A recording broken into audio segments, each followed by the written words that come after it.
Bien, vamos a ver lo que es el video de la clase de diarreas agudas. ¿Qué tienen que saber? Porque siempre es pregunta de examen, todo lo que es diarreas. Generalmente se preguntan las diarreas agudas y pueden preguntarle una que otra diarrea crónica y los síndromes de mala absorción. Bien, ¿cómo se la va a definir a la diarrea? Como el aumento de la frecuencia, la fluidez y o el volumen de las heces, el volumen de las deposiciones, ¿no? A frecuencia aumentada, disminución de la consistencia también es otra forma de definir a la fluidez, con una pérdida variable de agua y electrolitos, cuya duración es menor a 14 días. Entonces nosotros ahí vamos a clasificar la diarrea según el tiempo de evolución en diarreas agudas, cuando hablamos de menor a 14 días. Diarreas persistentes o prolongadas, que son prolongaciones de cuadros agudos que no se resuelven, no se autolimitan en una duración mayor a 14 días, pero menor de 30 días. Y por último, las diarreas crónicas, cuando el tiempo es mayor a 30 días. Bien, entonces aguda hablamos de cuadros que se extienden no más de 2 semanas. Otra forma de definirla es la presencia de 3 o más deposiciones acuosas, líquidas o semilíquidas en 24 horas. Cualquiera de las definiciones son aceptables. ¿Qué otro término hay que tener en cuenta? Lo que es la disentería. ¿Y por qué es importante la disentería? Porque es un criterio de internación. Eso que escuchan de fondo son mis perras jugando, que por más que las haga cagar, van a seguir rompiendo las bolas. Bien. ¿Qué es la disentería? Es la diarrea que se presenta con la presencia de moco, sangre, puede ser moco, sangre o pus, en la materia fecal. Y la clínica básica, que sería acompañada de pujo, tenesmo, fiebre, dolor cólico, que ahora lo vamos a ver también en la clasificación.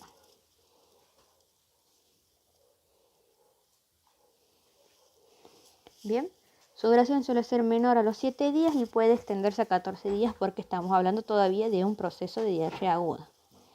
Las diarreas agudas es una de las enfermedades más comunes en niños y es la segunda causa de morbilidad y mortalidad a nivel mundial.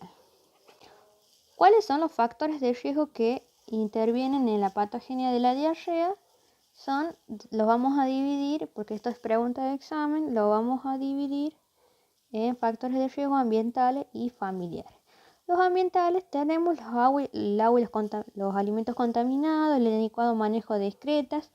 Esto ya es ajeno al niño, ¿no? Condiciones de hacinamiento, familiares con enfermedad diarreica, viaje reciente, porque también está la diarrea del viajero, presencia de animales, condiciones higiénicas deficientes, mal medio social y otros. Y los factores de riesgo que están relacionados con el niño, los inherentes al niño, con respecto a lo que es la lactancia materna, una lactancia materna deficiente. Yo les comenté en la clase de lactancia materna que es importante la lactancia exclusiva los primeros 6 meses de vida. ¿Por qué? Porque yo protejo al niño contra todas estas infecciones. Bien, recuerden que parte de la lactancia materna favorece el desarrollo de todo lo que es a nivel digestivo del niño, favorece el desarrollo del lactobacillus, que el lactobacillus era el que inhibía la flora patógena y actuaba como mecanismo de defensa ante las diarreas. La edad, cuando hablamos de la edad, bueno, los prematuros siempre van a ser más susceptibles y de acuerdo a la edad también hay que tener en cuenta que en niños pequeños van a ser más frecuentes las diarreas virales y las bacterianas en niños de edad preescolar, por ejemplo, o se dice también en niños mayores. El estado nutricional del paciente, si hay un estado de desnutrición, va a ser un niño más susceptible o enfermedades de base. Cualquier enfermedad inmunosupresora o asociada a una desnutrición. Y esto es importante porque cuando ustedes les preguntan De etiología, si yo les digo, si ustedes les preguntan cuál es el virus más frecuente, es rotavirus. Entonces ustedes dicen virus más frecuente, rotavirus. La bacteria más frecuente, E. coli. Y el parásito más frecuente es la Giardia lamblia. Entonces ustedes tienen, más porque son más los agentes que producen la diarrea, pero separándolos por el tipo de germen con el que con el tipo de germen. Si decimos virus, decimos rotavirus. Si decimos bacteria, decimos E. coli. Si decimos parásito, decimos Giardia. Bien. ¿Cómo se va a clasificar la diarrea? Se clasifica de dos formas, según su mecanismo fisiopatológico. Las vamos a dividir en diarreas acuosas y diarreas disentéricas. ¿Cuáles son las acuosas? Esto me ayuda yo de diferenciarlas de esta forma para saber dónde está localizada la afección, qué órgano está afectado. Cuando hablamos de diarreas acuosas, son las que cursan con las que me llevan a la deshidratación. Son las diarreas que involucran al intestino delgado. ¿Qué pasa en el intestino delgado? Es donde se produce la absorción de agua y electrolitos. Por lo tanto, las diarreas que sean acuosas, diarreas líquidas, entonces yo cuando le hago la semiología, a la mamá le pregunto cómo es la diarrea y me dice deposiciones son líquidas, son abundantes. Yo voy a decir, bueno, está afectado el intestino delgado. ¿Por qué? ¿Cómo sé eso? ¿Por qué? Porque en el intestino se produce la absorción de agua. Y si voy a estar afectando la absorción de agua, me quiere decir que no la voy a estar absorbiendo y voy a estar perdiendo agua y electrolita. ¿Bien? Característicamente son diarreas líquidas, son abundantes, llevan a la deshidratación con pérdidas variables de electrolito, porque puede ser una deshidratación, los tres tipos de deshidratación que decíamos, hiponatrémica, hipernatrémica e isonatrémica. Bien, según el mecanismo de acción, las diarreas acuosas pueden ser secretoras, malabsortivas o osmóticas. Secretoras, malabsortivas u osmóticas. Bien, pero todas son diarreas acuosas y todas son las que afectan a nivel del intestino delgado. Bien, vamos a borrar eso. Las diarreas secretoras están mediadas por enterotoxinas bacterianas, es decir, que las bacterias liberan toxinas, estas toxinas van y actúan a través del AMP cíclico, estimulando todo lo que es la secreción activa de agua y electrolitos hacia la luz intestinal. Es decir, que todas estas toxinas bacterianas a través del AMP cíclico van a tener como un efecto, digamos, absorbente de agua, favoreciendo esa pérdida de agua. Cursa con pérdida importantes de sodio. Entonces, si yo les digo que es una diarrea acuosa con pérdida importante de sodio, porque no solo estoy perdiendo agua, sino al perder el sodio me va a producir ese arrastre de agua, ¿no? Recuerden que el agua acompaña al sodio. ¿Qué tipo de deshidratación voy a tener en este caso? Una deshidratación hiponatrémica. Bien. ¿Qué ejemplo tenemos de las causas? ¿Qué agentes vamos a tener? Y estos son preguntas de examen.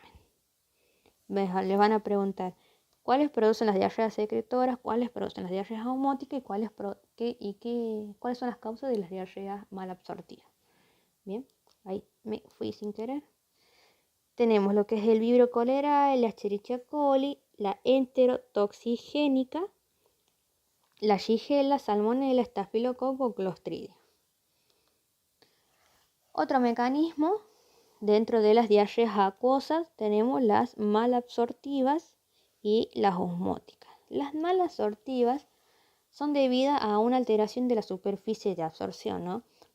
está mediada por agentes citolíticos, es decir, los mismos agentes patógenos van a lesionar mi superficie de absorción y yo, al no tener la superficie de absorción, no voy a poder absorber agua, por lo tanto esa agua se va a perder. Mediada, dice, por agentes citolíticos o citotóxicos, que me originan las pérdidas intermedias de agua y de electrolitos. Ocasionalmente pueden producirse con deposiciones con moco y estrías, porque recuerden que hay un daño a nivel de la mucosa, entonces pueden aparecer estrías de sangre y afecta en forma de parche, no es una afectación continua de la mucosa, sino por partes. ¿Qué agente tenemos acá? Y quiero resaltar que es el rotavirus. El rotavirus es el principal causa. ¿Qué pasa con el rotavirus? Nosotros tenemos la mucosa intestinal, ¿no? Supongamos que esta es la vellosidad y habría así como un huequito, por así decir, que sería las criptas, que es donde están las células secretoras. Y acá está todo lo que es el ribete en cepillo. Entonces estas malabsortivas lesionan esta parte de la mucosa, que sería la superficie de absorción. Al lesionarla, puede en ocasiones presentar sangre en la materia fecal. Ese niño que cuando los padres te dicen que tiene diarrea con moco en sangre, por ahí uno las puede llegar a confundir con una disentería, pero no. ¿Qué pasa con el rotavirus? Que yo quiero aclarar algo acá del rotavirus. El rotavirus, al lesionarme la mucosa, ¿no? La mucosa intestinal, ¿no? Me genera lo que es un déficit de lactasa. Y le explico un poquito. Déficit de lactasa, ¿no? Ese déficit de lactasa se produce ¿por qué? Porque a nivel del ribete en cepillo, nosotros se produce lo que es la lactasa. Es una enzima que va a degradar la lactosa. Posteriormente, si esta diarrea mal absortiva por rotavirus, si el epitelio no se regenera, si la enfermedad no se autolimita, me va a producir una diarrea prolongada. Déjenme que borre eso, ¿no? Si no se autolimita, me va a producir lo que es una diarrea persistente o prolongada, que también se lo pueden encontrar como un síndrome post-gastroenteritis aguda, POGEA se dice así. Bien, entonces el epitelio no se regenera y queda dañado, causado por rotavirus. Me produce lo que al lesionarme las células del ribete en cepillo, no se produce lactasa,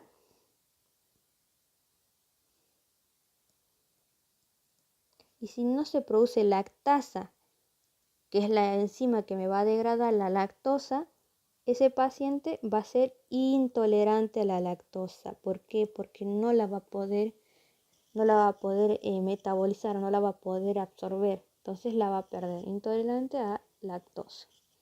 Eso quiero que tengan en cuenta. Bien. Otras causas, rotavirus lo vamos a poner como primerito porque es la principal causa. Otras causas puede ser lo que es la Giardia lamblia, Escherichia coli, la enteropatogénica, esta ya es otro tipo, y la enterohemorrágica. Bien. Y por último tenemos las diarreas de tipo osmóticas, que está mediada por la presencia de solutos no absorbibles, es decir, que hay una sustancia que la mucosa no la puede absorber. Esta sustancia actúa por efecto osmótico, atrayendo agua hacia la luz intestinal, provocando lo que son deposiciones ácidas con bajo contenido de sodio y aumento en la producción de gas. Entonces esta me va a generar lo que es la deshidratación hipernatrémica. Y la malabsortiva era la deshidratación isonatrémica o isotónica. Hipernatrémica o hipertónica es lo mismo. Bien. Bueno, entonces decimos, las osmóticas se deben a solutos, generalmente hace referencia a lo que son hidratos de carbono, que no se absorben, no son absorbidos y por efecto osmótico atraen agua hacia la luva intestinal. ¿Por qué producen heces ácidas? Porque estos hidratos de carbono que no se absorben son fermentados por las bacterias intestinales generando miácidos, que esto lo vamos a entender mejor en las diarreas crónicas y en las diarreas prolongadas.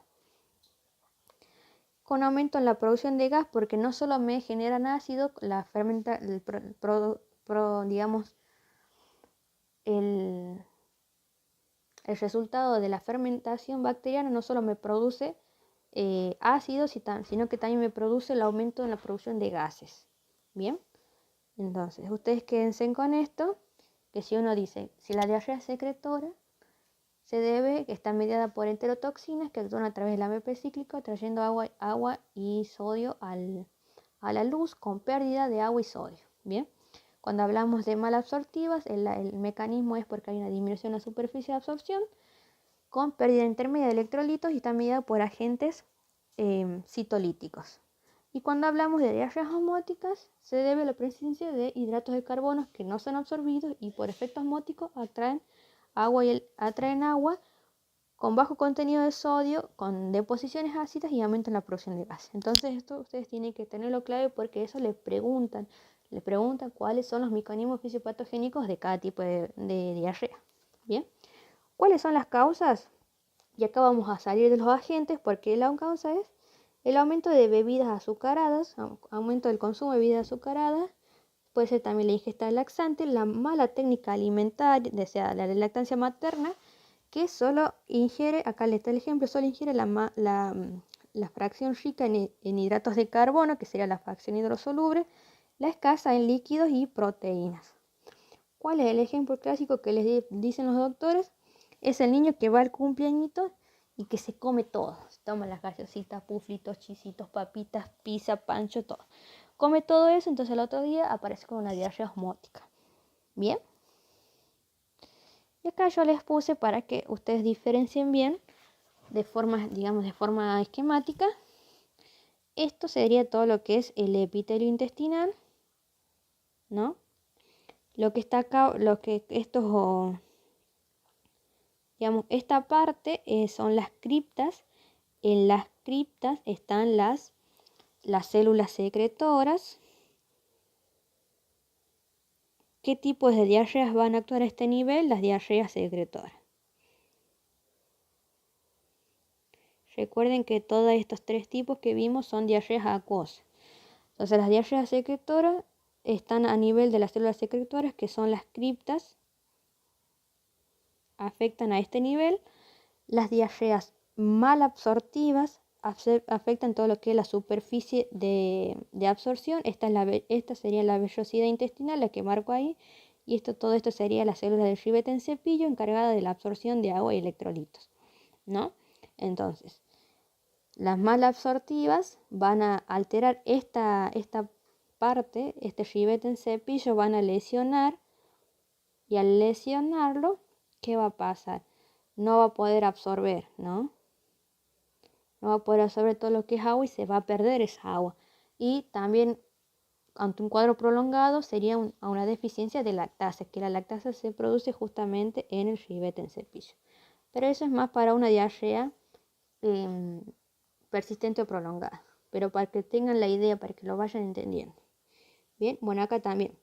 Y por último, las osmóticas no afectan lo que es la célula, digamos, el epitelio en sí, afecta lo que se debe a la presencia de hidratos de carbono no absorbibles. O sea, supongamos que hay solutos acá que no se absorben y que hay en cantidad, hay un exceso de solutos no absorbidos. Y estos solutos, ¿qué van a hacer? Por efecto osmótico van a traer, digamos, van a Por efecto osmótico van a traer lo que es agua y electrolito hacia la luz. Bien. De forma repetitiva, porque voy a ser tan repetitiva con esto porque quiero que lo entiendan. Cuando hablamos que las diarreas son secretoras, la afección está a nivel de las criptas, que son las células secretoras. Cuando hablamos de las diarreas malabsortivas, se encuentran en las células absortivas, que serían las células del ribete.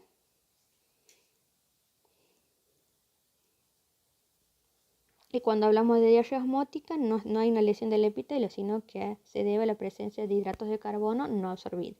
Y recuerden esto, que las malabsortivas afectan parche. Bien, ahora el otro tipo de diarrea, según su mecanismo fisiopatogénico, son las disenterias, que es la diarrea disentérica. Déjenme que borre eso.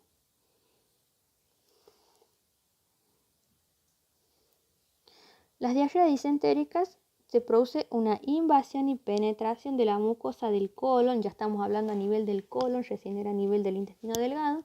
¿Qué pasa en el colon? En el colon se adquiere la consistencia de las heces, ¿no? Puede afectar a veces lo que es el ilion terminal, se caracteriza por lo que es fiebre alta, heces frecuentes, pequeñas y tiene esta clínica básica. Si no tiene esta clínica no es una disenteria. La presencia de moco, sangre, algunas veces acompañadas de ¿qué? De lo que son cólicos, pujo y tenesmo. Acá dice heces frecuente, o sea que tiene varios episodios de heces, o sea, varios episodios diarreicos, pero son heces pequeñas, ¿no? ¿Por qué? Porque lo que yo voy a alterar es la consistencia de las heces. Esto es lo que les quiero remarcar. La diferencia con cuando yo afecto el intestino delgado siempre van a ser diarreas abundantes y líquidas. Y cuando yo afecto al intestino grueso van a ser varios episodios de diarrea, pero con heces pequeñas. Porque va a estar alterada la consistencia de las heces. ¿Bien? ¿Y cuál es el problema por ahí de la disentería? Es que muchos padres no lo asocian con un periodo de diarrea porque la gente como idea cultural tiene entendido que la diarrea es la que son líquidas. Y no, porque cualquier alteración en la consistencia de la heces se va a considerar diarrea. Entonces los padres no te consultan por una diarrea, digamos, por heces que sean pequeñas y frecuentes, sino te van a consultar por una diarrea, por ejemplo, de tipo osmótica. Eso hay que explicarle a los padres porque uno les debe explicar, ¿no? Que también es una diarrea las heces que sean de consistencia, digamos, que no sean líquidas. Tienen que sacarle la idea a los padres de que todas las diarreas son únicamente líquidas. Bien, ¿qué gérmenes tenemos? Shigella, Escherichia coli, enteroinvasiva. Ustedes ahí tienen que separar qué tipo de Escherichia va para cada diarrea. Puede ser también lo que es Salmonella, Campylobacter, Yersinia o Entamoeba. Bien, ahora, ¿cómo se va a clasificar según el agente? Vamos a tener virales, bacterianas o parasitarias. Las virales generalmente se dan en niños pequeños, lactantes, es de época otoñal, de los meses fríos, como toda enfermedad viral. Si ustedes ven la enfermedad viral, generalmente son de curso de los meses fríos.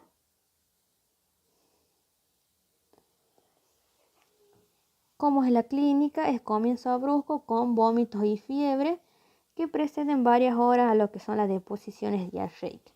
Y esto también puede ser una forma de presentación en el caso de que un niño inicia con un cuadro catarral de la vía aérea superior, y yo siempre les digo eso.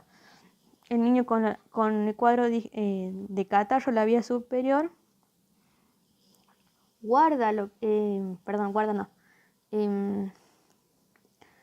traga constantemente todas esas secreciones cargadas de virus. Esas secreciones llegan al tubo digestivo, llegan al intestino, y como nosotros no lo podemos degradar lo que es el moco, todas esas secreciones colonizadas con virus me contaminan el intestino y posteriormente me hacen una diarrea.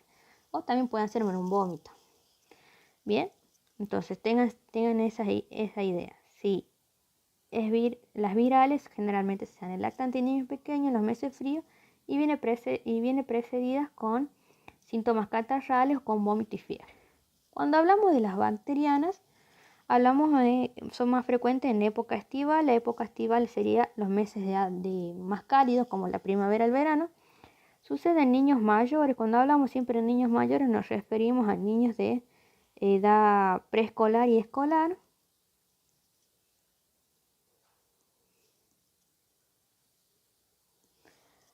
En condiciones deficitarias de higiene, que son los niños que, por ejemplo, que no se lavan las manos, que no lavan los alimentos que consumen, que juegan con tierra y después van y comen normalmente. A eso se refiere. Y por último, las parasitarias. Y acá, antes de que los profesores se pongan histéricos, porque ustedes les van a decir, si ustedes le dicen, según la gente puede ser viral, bacteriano, parasitaria, y los doctores le van a decir, no, si las parasitarias hacen diarreas crónicas. Sí, es verdad, las parasitarias generalmente hacen diarreas crónicas, pero puede presentarse con episodios agudos. Entonces ustedes digan ahí, espere, deje que termine de hablar y le explican. Las parasitarias sí hacen diarreas crónicas, pero puede tener presentaciones agudas. Por ejemplo, lo que es la entemoebastolítica puede causar una diarrea mucosanguinolenta con poco compromiso del estado general. Otros parásitos serían el Cryptosporidium parvum y la Giardia. Y acá te dice, si ven, se asocian a diarreas prolongadas o diarreas crónicas, pueden dar episodios de diarrea aguda. Y esto no lo estoy inventando yo, sino que así lo dicen los mismos protocolos de la Sociedad Argentina de Pediatría.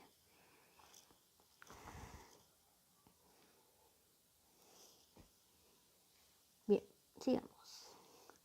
¿Cuál es el diagnóstico? ¿Cómo yo voy a hacer mi diagnóstico en base a mi anamnesis y a mi examen físico? En la anamnesis yo voy a ver todo lo que son las características de las heces, porque es lo que a mí me va a orientar a mi diagnóstico. Si la madre me dice son heces líquidas, abundantes, yo digo, bueno, es diarrea acuosa.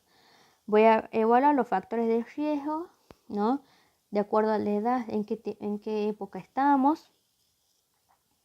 Si estamos en invierno, otoño, de acuerdo a la edad, si es un lactante o un niño de edad preescolar, si tiene una deficiencia nutricional, si es un niño que tiene alguna patología de base, si tiene algún factor, digamos, de riesgo en el sentido de que tenga si tiene, por ejemplo, condiciones de higiene deficitaria. Siempre se evalúa también lo que es la historia alimentaria, todo lo que es, depende de la edad, la alimentación complementaria oportuna, si va cumpliendo digamos, con las pautas para la edad y para su desarrollo neuromuscular, que nosotros siempre sabemos qué alimentos dar de acuerdo a la edad. No solo eso, si los alimentos están en las condiciones adecuadas.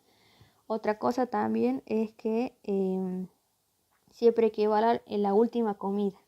Siempre se pregunta qué fue lo último que comió, porque también nos orienta al diagnóstico. Indagar sobre lo que es la enfermedad actual, cómo comenzó, el tiempo que lleva de evolución, la presencia de síntomas asociados, fiebre, vómito, tratamiento, si ha recibido tratamiento a este niño. Y no solo habla de tratamiento farmacológico, sino que si ha tomado algún té, si ha tomado, por ejemplo, lo que la gente por ahí le da es el Gatorade, que es contraproducente porque es peor la calidad y la cantidad de líquidos aportados. Bien, y en el examen físico todo lo que es la semiología abdominal, aparte de, no sé si les puse semiología abdominal, bueno, no le puse, pero así, valoración semiológica del abdomen, todo lo que es la palpación, si presenta dolor, digamos a nivel abdominal, si hay alguna, por ejemplo, otra alteración, la presencia de los ruidos hidroaéreos. Que evaluamos siempre el estado de hidratación. Vamos a buscar todos los signos de deshidratación, porque si estamos teniendo diarrea, posiblemente podemos llegar a estar en un estado de deshidratación. Valorar el estado de nutrición del paciente, también buscando todos los signos de desnutrición. Valoración del estado general, presencia de enfermedades concomitantes. Pregunta de examen siempre: ¿cuáles son los signos de alarma? La presencia de los signos de shock, alteración del sensorio, que estos siempre son signos que se repiten para muchas enfermedades. Un estado tóxico infeccioso, sería el paciente en mal estado general. Acidosis severa, acidosis metabólica severa, abdomen distendido, dolorosa palpación, vómitos biliosos, el rechazo a la alimentación o líquidos, sangre en deposiciones porque vamos a sospechar una disentería, aumento del volumen de la deposición y fiebre alta sostenida. ¿Cuáles son los signos de sepsis? La hipertermia o hipotermia, taquicardia, taquipnea, manos y pies fría. Y los criterios de internación por excelencia siempre entra esto que son los menores de 3 meses, el riesgo social, que eso se evalúa, tal vez el niño no entra con los criterios de internación, por ejemplo, solamente tiene diarrea pero está en buen estado general, pero si está presente el riesgo social ya es criterio de internación. Si está asociado a desnutrición, deshidratación, tanto moderada o severa, o si es diarrea con sangre, que sería la disentería. Exámenes complementarios para la diarrea no los requieren. Generalmente el diagnóstico de las diarreas, no es generalmente, mejor dicho, el diagnóstico es clínico. ¿Requiere exámenes complementarios? No. ¿Cuándo sí está justificado hacer un examen complementario ante disturbios hidroeléctricos o alteraciones metabólicas? En ese caso sí. ¿Qué se va a solicitar? En pacientes con acidosis severa, hiper o hiponatremia. Si un paciente con hipernatremia sería, por ejemplo, una diarrea osmótica.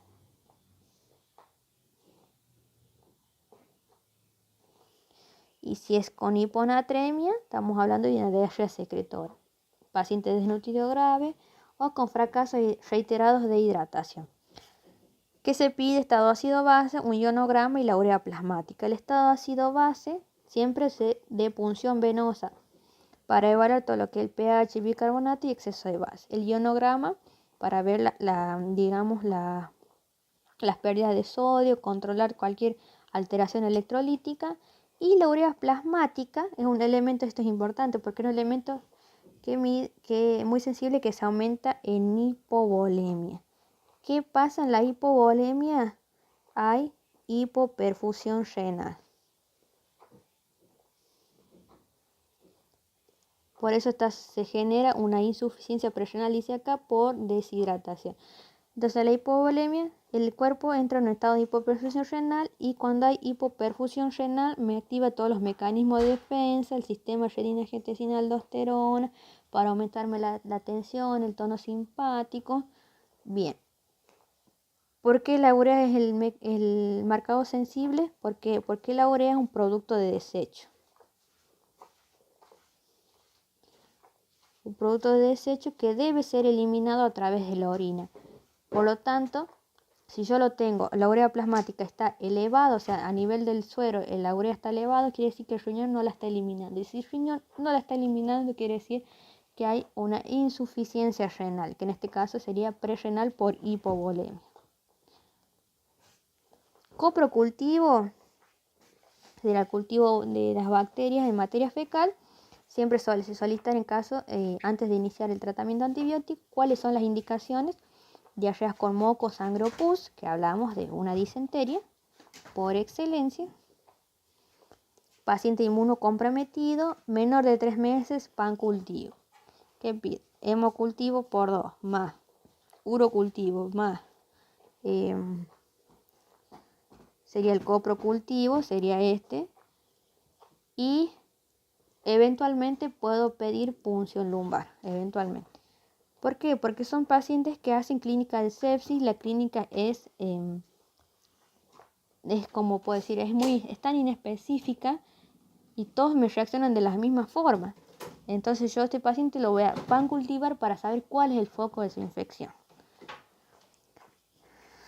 También voy a pedir coprocultivo entre diarreas persistentes o prolongadas, aquellas que duran mayor de 14 días, que estos son, les dije, el síndrome post-gastroenteritis aguda, diarrea intrahospitalaria, estado toxo-infeccioso, de valor epidemiológico ante brotes en áreas geográficas, y en el caso de aislamiento de un germen causal es de valor para la sensibilidad antibiótica, es decir, antibiograma.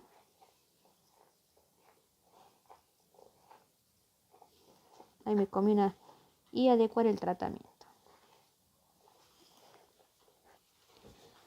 copro parasitológico, ¿cuáles son las indicaciones? Se va a pedir un examen en fresco en el caso de que se sospeche la Giardia lamblia, entamoeba estolítica o Cryptosporidium. El Cryptosporidium se va a asociar a inmunodeprimidos por HIV. Antecedentes de zona endémica, lo mismo que también que que el copro cultivo, cuando hay una diarrea persistente prolongada mayor a 14 días.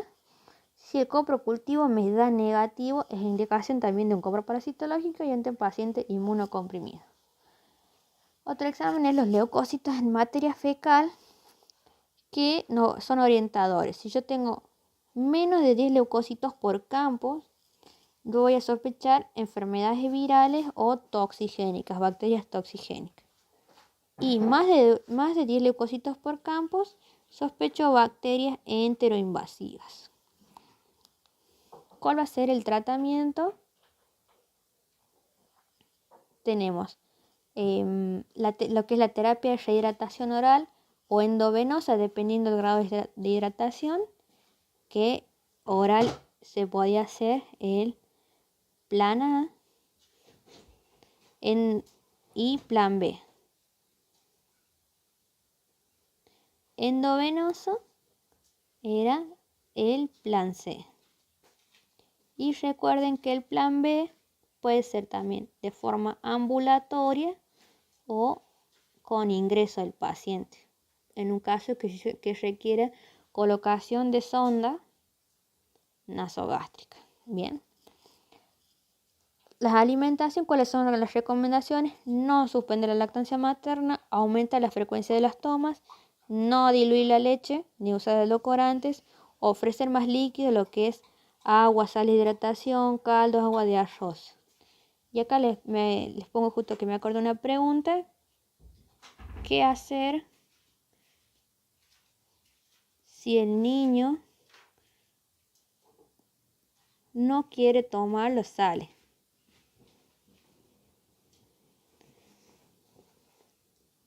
Sal de hidratación oral.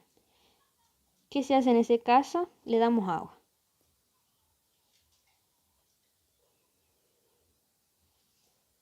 ¿Por qué se le van a preguntar? Porque ustedes le dicen, bueno, ¿cómo previenen la deshidratación? Y con el plan A. Y si no quiere tomar las sales porque son horribles las sales, bueno, le damos agua. Entonces ahí los dejan tranquilos los doctores. Evitar lo que es el consumo de bebidas azucaradas y fritura, evitar las bebidas energizantes o deportivas y continuar con la alimentación de los sólidos habituales. Tratamiento farmacológico. La mayoría de las diarreas tienen la capacidad de autolimitarse, no requiriendo antibióticos. Estamos hablando de la mayoría de las diarreas acuosas. Se deberá indicar medicación antibiótica a aquellos pacientes ¿cuáles son las indicaciones? Que tengan un compromiso sistémico, que no se atribuye a alteraciones electrolíticas. Este estado sería el estado, como yo les decía, toxinfeccioso. Y esto es muy repetitivo. Paciente inmunodeprimido, menor de 3 meses, sospecha de sepsis o bacteriemia, que el de 3 meses te hace la clínica de sepsis o la disentería. Para las diarreas de origen viral, ¿cuál va a ser el tratamiento? Farmacológico es sintomático, ¿no? Con paracetamol y ibuprofeno. No requieren tratamientos antibióticos asociados a un tratamiento de sostén. ¿Qué sería? A ver, no sé si los puse. No les puse.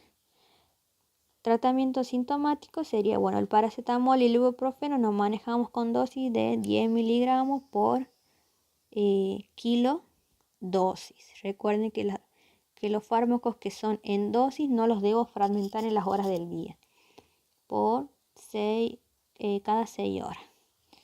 Bien, los dos nos manejamos dentro de los mismos valores, 10 miligramos por kilo dosis.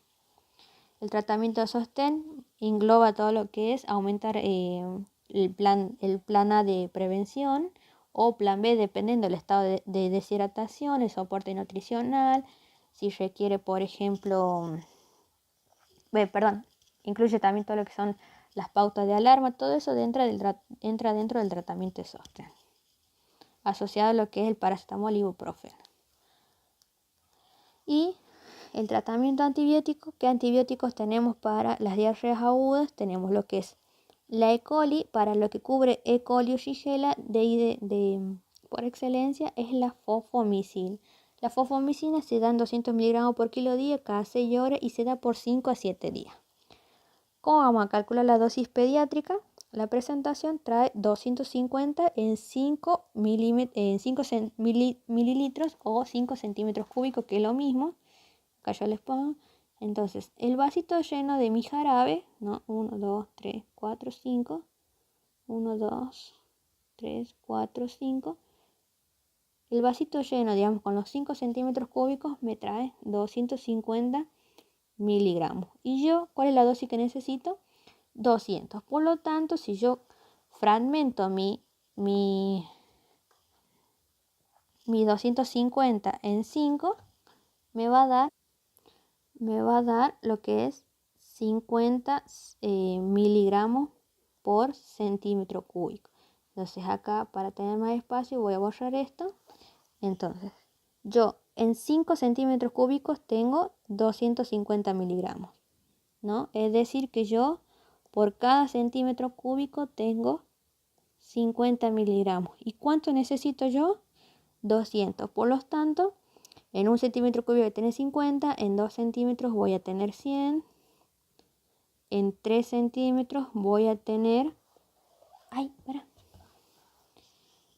voy a tener 150 y en 4 centímetros cúbicos yo voy a tener 200. Entonces ahí llegué a mi dosis que yo necesito. Entonces cuando yo les diga que calculen la dosis por kilo, ustedes tienen que calcular la dosis pasada en centímetros cúbicos. Por lo tanto van a ser, para la dosis necesaria va a ser de 200 miligramos equivalen a 4 centímetros cúbicos. Y acá hay un ejemplo. Para un niño de 10 kilos, yo calculo 4 centímetros cúbicos por 10 me da en total 40 centímetros cúbicos al día. Esto es yo lo que le debo dar al niño en el día. O sea, esto es lo que para las 24 horas. Ahora, a estos 40 centímetros cúbicos,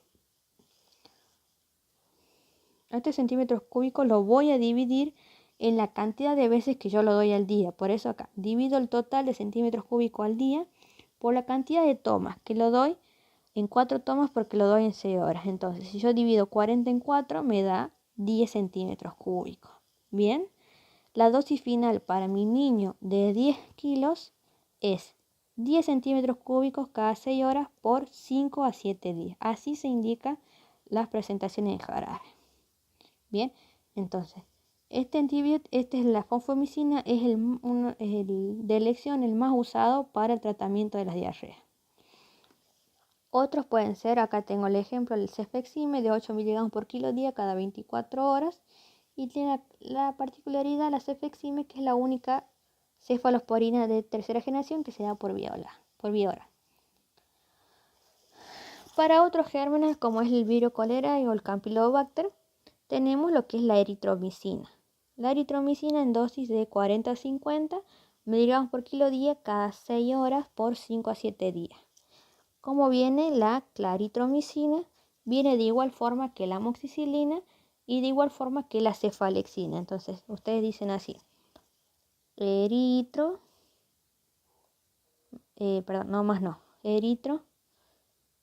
cefalexina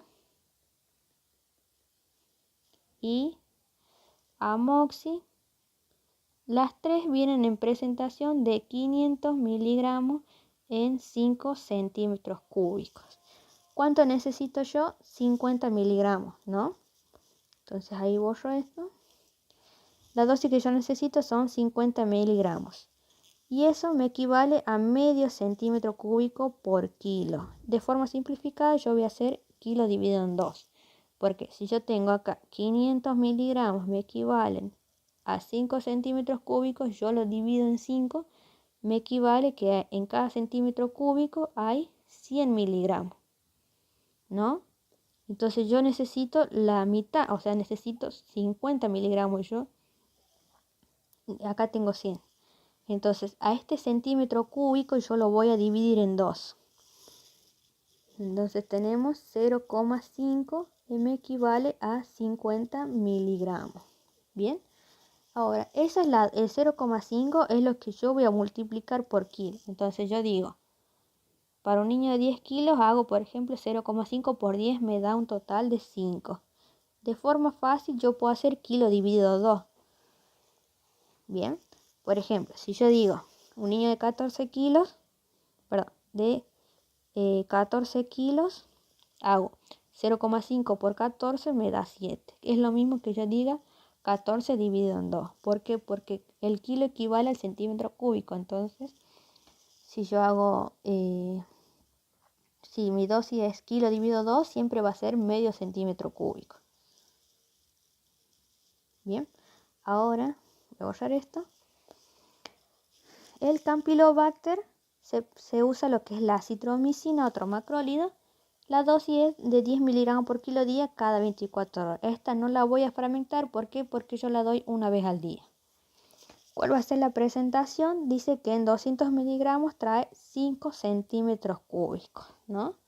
Entonces, si ustedes dividen los 200 miligramos en 5, le da 40 miligramos por centímetro cúbico. Sí. A ver. Ahí hice el cálculo para asegurarme que estaba bien. Entonces, yo en un centímetro cúbico tengo 40 miligramos. ¿Es la dosis que necesito porque yo necesito 10? No, me excedo de la dosis que necesito. ¿Qué voy a hacer? A ese centímetro cúbico lo voy a fragmentar en 4 para que yo llegue a 10 miligramos. Entonces, vamos de nuevo. Les digo que 200 miligramos hay en 5 centímetros cúbicos. Por cada centímetro cúbico, es decir, en 40 miligramos hay en un centímetro cúbico.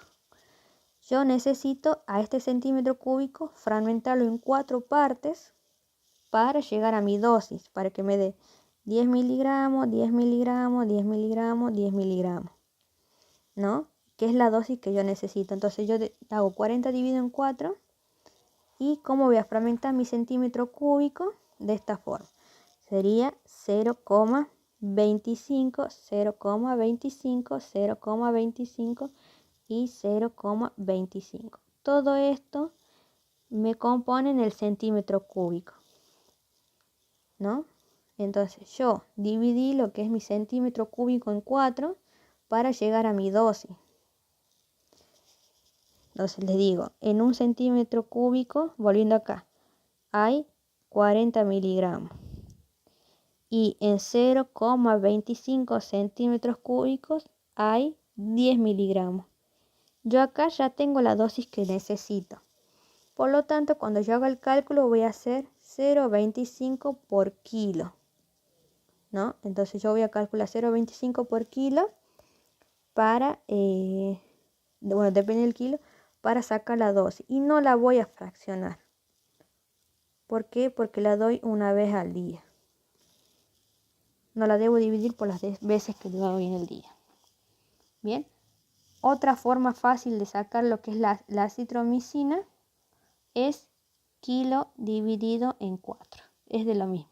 Entonces, de forma fácil ustedes siempre dicen, si yo doy medio centímetro cúbico, es kilo dividido en 2. Si yo doy 1 centímetro cúbico por kilo, no lo tengo que dividir. Si doy 0,25 centímetros cúbicos, kilo dividido en 4. Porque es el kilo, sería el kilogramo, sería en mi centímetro cúbico. En las veces en las que yo lo fraccione va a ser la división del kilo. Si lo fracciono en 2 va a ser kilo dividido en 2. Para que vayan entendiendo. Y los antiparasitarios. Generalmente esto no les pregunta. Pero bueno, para lo que es para la Giardia, entamoeba y Giardia y entamoeba estolítica, tenemos lo que es el metronidazol de 10 a 15 miligramos por kilo día cada 8 horas por 5 a 7 días para Giardia. Acá dice guardia, pero era Giardia. Y 10 días para la entamoeba. ¿Cuál es la presentación? Vienen 250 y 125. Entonces dice 125 me equivalen a 5 centímetros cúbicos, acá son miligramos, y 250 me equivalen a 5 centímetros cúbicos. ¿Como quién? Como la claritromicina. Y la forma de sacar esta droga va a ser la misma que usamos para la claritromicina. Bien, contraindicaciones.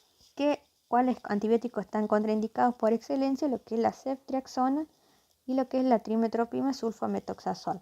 Ante la sospecha de un germen productor de síndrome urémico hemolítico, que es la diarrea invasiva o disenteria. ¿Por qué? Porque favorecen la liberación de la verotoxina o shigatoxina, que esa es shigatoxina Escherichia coli o verotoxina Escherichia coli positivo.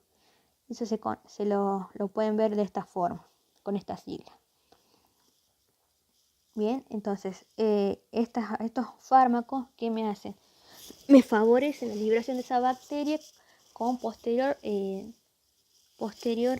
sería complicación en un síndrome urémico. Otra de las contraindicaciones son los antidiarreicos. No se debe inhibir la diarrea en los niños. ¿Por qué? Porque la diarrea sería mi mecanismo de defensa, porque si yo estoy eliminando las heces acuosas, o bueno, lo que es puede ser también la disenteria, estoy eliminando el germen patógeno también. ¿Qué se contraindica? La loperamida, lo que es el difenoxilato, los anticolinérgicos, las cremas de bismuto y el carbón. Están contraindicados. Acá dice, no debo inhibir las diarreas.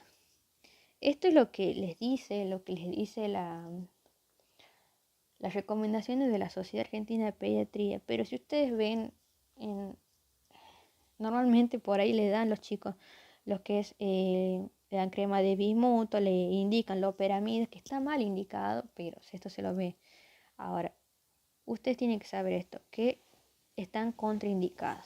Yo no debo inhibir la diarrea. Bien. Y por último vemos lo que queda, que es las diarreas persistentes o prolongadas.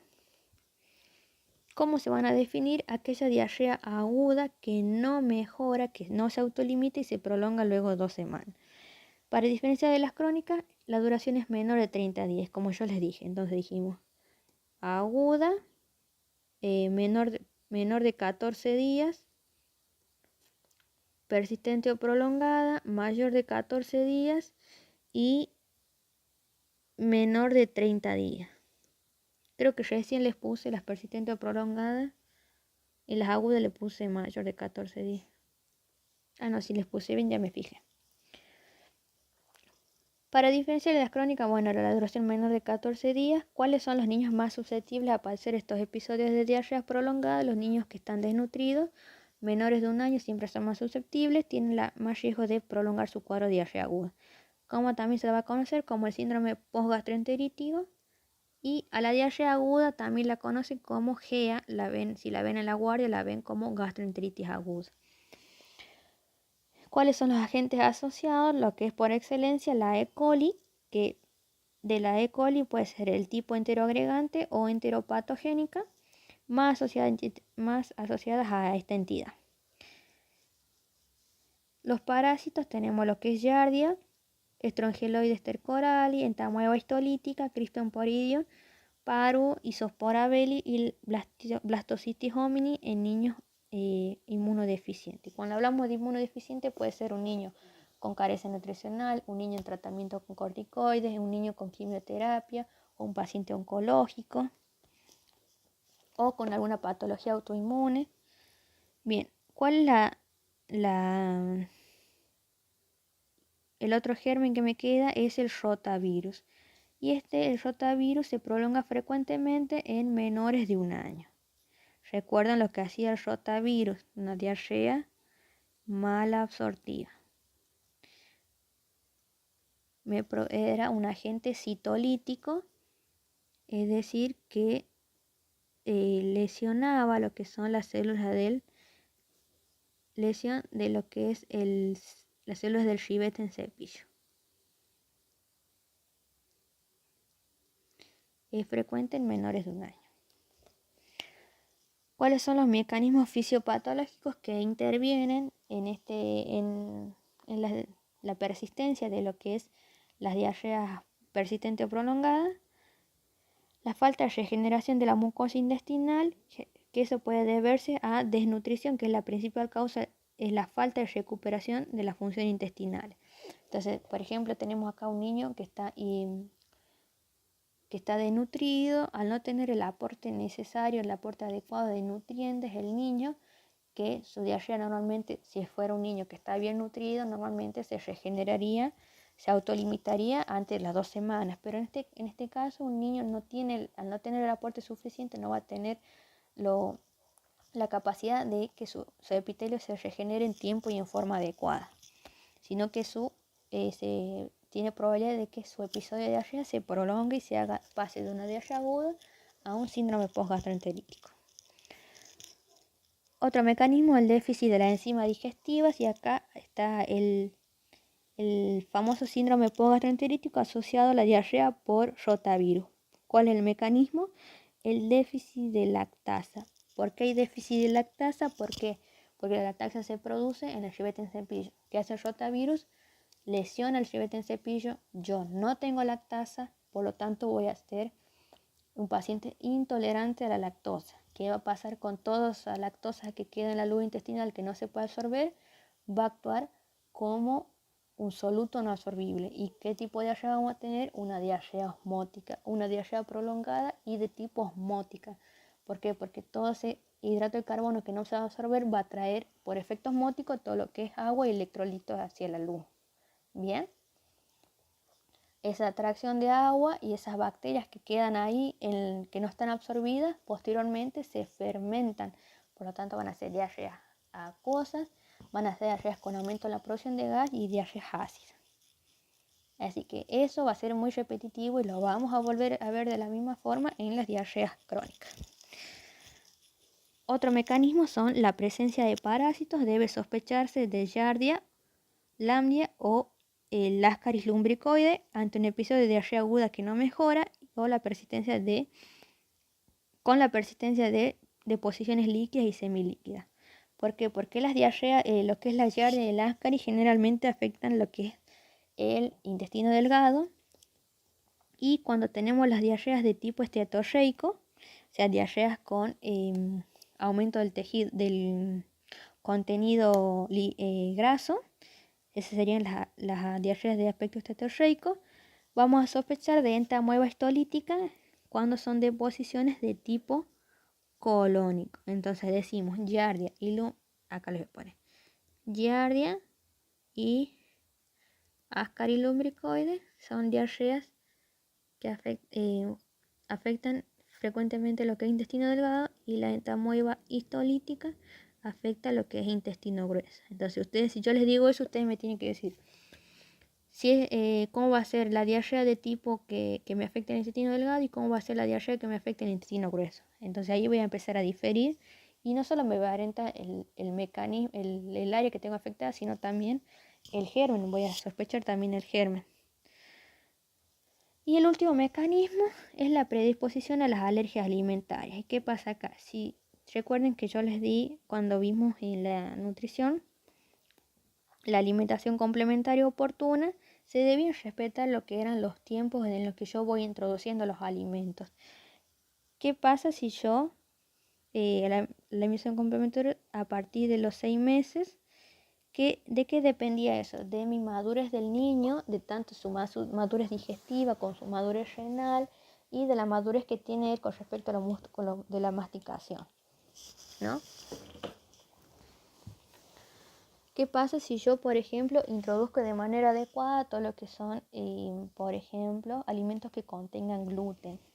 Si el niño no tiene la capacidad digestiva para absorberlo, ¿qué va a pasar? Va a producir una lesión de la mucosa. Y esa lesión de la mucosa me va a producir a una alergia de tipo alimentaria. Bien, entonces la predisposición de las alergias alimentarias, eso se deben a, digamos, introducción inadecuada de alimentos en edades en las que el niño todavía no está preparado para el consumo. ¿Ve? Entonces yo, si le introduzco alimentos que el niño no está preparado para el consumo, produzco alteraciones a nivel del epitelio intestinal con aumento en la permeabilidad durante el episodio de diarrea. facilitan lo que es la absorción de proteínas heterólogas, generando cuadros de alergia alimentaria. Lo mismo que, o sea, no solo el gluten, puede ser cualquier otro alimento que tenga predisposición alérgica. Y justamente son en esta edad, la edad de lo que son a partir desde que se empieza a dar la alimentación no complementaria, que empiezan lo que son los cuadros de alergia alimentaria. ¿Por qué? Porque yo introduzco alimentos que no debo en edades que no corresponden. ¿Cómo va a ser el diagnóstico? De la misma forma que se proceden las diarreas agudas, viendo la forma de comienzo, como la evolución, la característica de las heces, evaluando los factores de riesgo, haciendo la semiología abdominal, antecedentes, todo eso. De la misma forma que procedo en las diarreas, voy a hacerlo acá también en las diarreas persistentes prolongadas. ¿Qué voy a pedir? Los exámenes complementarios. Se solicita en el caso de que haya un compromiso nutricional del niño en sospecha de enfermedades que generan una diarrea crónica. ¿Qué se va a solicitar? El parasitológico seriado, parasitológico seriado entre deposiciones pastosas o brumosas o en fresco en caso de deposiciones líquidas. Y el estudio de la materia fecal, que incluye lo que es el pH fecal. El pH fecal se evalúa con una cintilla reactiva cuando el pH es ácido menor a 5,5, que yo sospecho que hay una etiología viral. Entonces yo digo etiología viral y acá les quiero poner, por ejemplo, rotavirus. ¿Qué les dije yo del rotavirus? Me produce un déficit de lactasa. ¿Qué me produce el déficit de lactasa? Lactasa me produce intolerancia a la lactosa. ¿Qué me produce la intolerancia a la lactosa? Una diarrea osmótica por un soluto no absorbido. Hidrato de carbono no absorbible. ¿Qué me produce ese hidrato de carbono no absorbible? Por efecto osmótico me atrae agua hacia la luz. ¿Y qué pasa con esos hidratos de carbono que no se absorben? Sufren un proceso de fermentación bacteriana. Las bacterias colónicas atacan esos hidratos de carbono, los consumen y producto de esa fermentación me resulta lo que es, me generan ácidos como el ácido láctico, ahora no lo recuerdo bien, creo que es el acético, butírico y gases. La fermentación bacteriana resulta en lo que son aumento la producción de ácido y los gases. Por lo tanto van a ser heces ácidas con explosivas con muchos gases.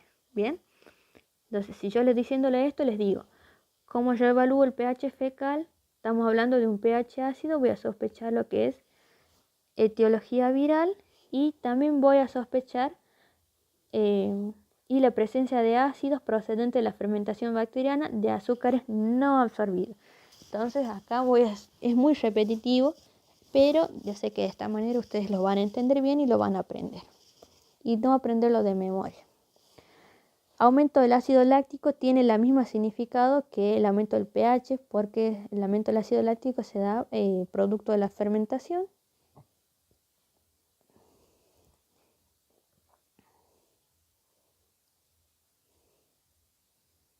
Bien. Otros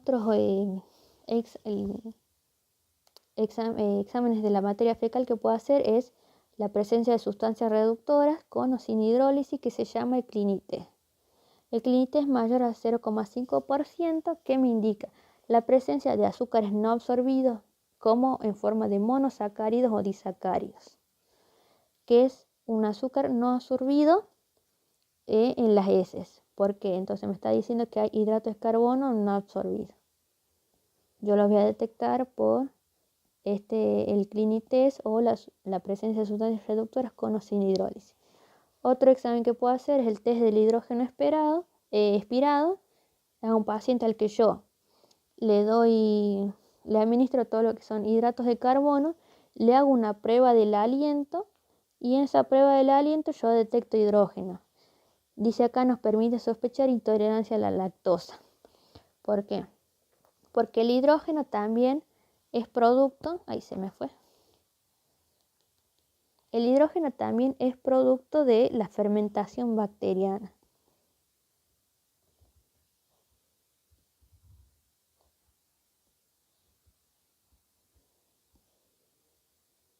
Bien. Otro examen que puedo hacer es la prueba terapéutica. Si yo le reduzco, le saco reducir o suspender la lactosa y evalúo la respuesta clínica de este paciente, si hay una mejoría, y ahí digo, bueno, mi causa era la lactosa. Y el examen visual de las heces, que es la observación de la materia fecal, evaluando todo lo que son las características, las consistencias, durante 48 horas, para yo saber si estoy ante, por ejemplo, descartar una esteatorrea o la presencia de moco sangre. Ese es el examen visual, es verla simplemente.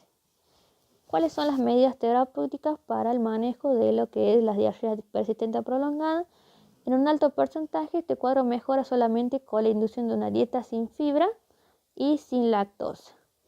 El aporte calórico adecuado. Se debe evaluar la necesidad, pero esta es la necesidad dependiente de cada paciente, si él requiere lo que son polivitamínicos, minerales, sales de hidratación o micronutrientes. Pero esto es depende del estado nutricional y el estado de hidratación del paciente.